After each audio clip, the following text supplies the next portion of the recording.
大家好，又係萬象九章數學真樣嘅時間。今日咧想介紹一下九章算術嘅第七章形不足俾大家認識。形不足咧其實係講緊一啲涉及聯立方程嘅問題。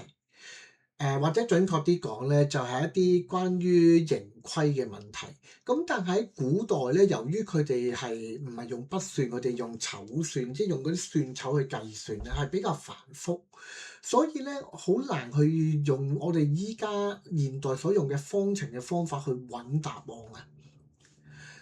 而嚟緊呢一題題目咧，就可以話到俾大家聽，究竟以前嘅人佢點樣計一個答案出嚟嘅。先睇下一條題目。呢個題目咧叫兩鼠穿牆。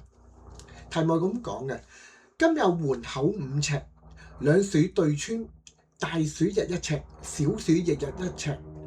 大鼠日字倍，小鼠日字半。問幾何日相逢，各穿幾何？即係話咧，依家有一埲牆咧，係一道牆係5尺。咁咧兩隻老鼠咧就互相咁啊，即係對住對方咁樣畫嗰個埲牆啦。咁啊，希望早啲見到對方。大鼠同埋小鼠咧，第一日都畫到1尺，但係可能咧大鼠咧之後力氣係大啦，所以每一日咧畫到嘅數量就係對前嗰日嘅1倍。而小鼠可能力有不逮啦，佢每日畫到嘅牆嘅數目咧就係對之前嗰日嘅1半。咁究竟佢哋兩者幾時會相逢咧？咁究竟佢哋共畫咗幾多位？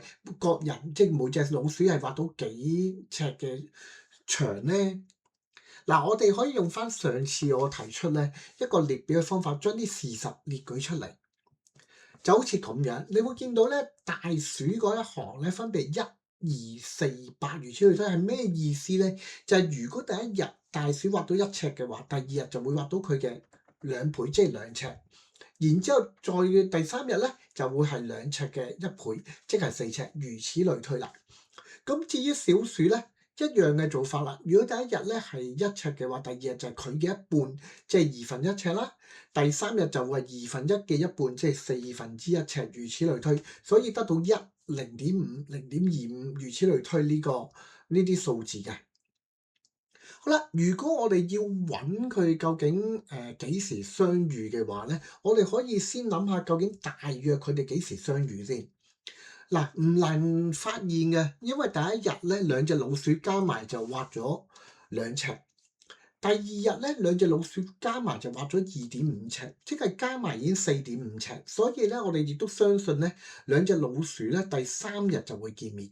咁但係第三日究竟咩時間佢哋會見面咧？嗱，喺呢度我要提出一點咧，就係我哋要有一啲嘅東西咧，有一啲準則咧，我哋要諗清楚嘅。嗱，我哋依家講譬如大鼠咧，第一日係畫到1尺，第二日畫到2尺。咁究竟係咪佢每畫一步嘅速度都越嚟越快？即係話大鼠咧喺第二日裡面嘅早晨嘅畫嘅速度係冇黃昏咁快咧？並不是喎，而係咧佢嗰一日畫嘅速度係固定嘅。所以咧，如果喺呢個情況底下咧，我哋就只需要討論咧，就係喺第三日裡面，究竟兩隻老鼠各畫咗幾多？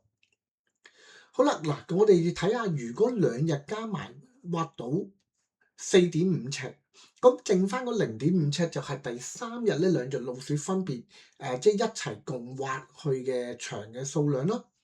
好啦，而留意到咧，第三日咧，小鼠咧係畫到0.25尺嘅，如果畫全日；而大鼠咧就畫到4尺，即係話兩者咧係有一個1:16嘅關係，因為0.25乘以16等於4。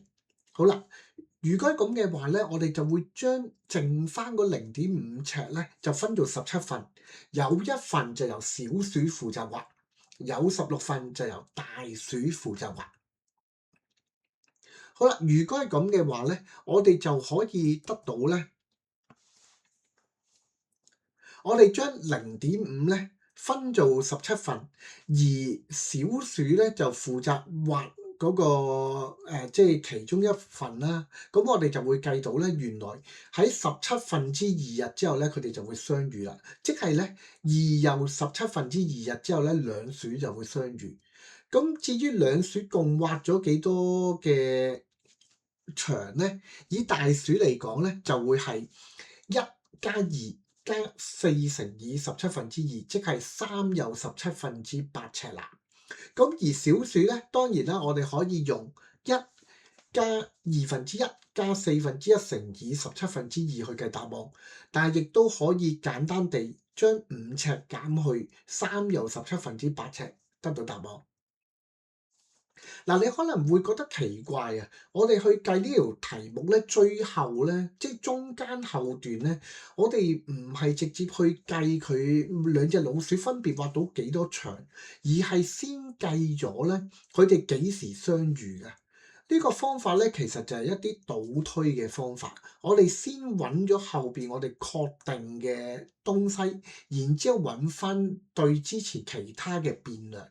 嗱，我哋下一次咧會講多少少關於倒推法嘅東西嘅。咁啊，今日咧嘅環節嚟到呢度啦。咁啊，希望大家繼續支持我哋萬象九章啦。多謝各位，拜拜。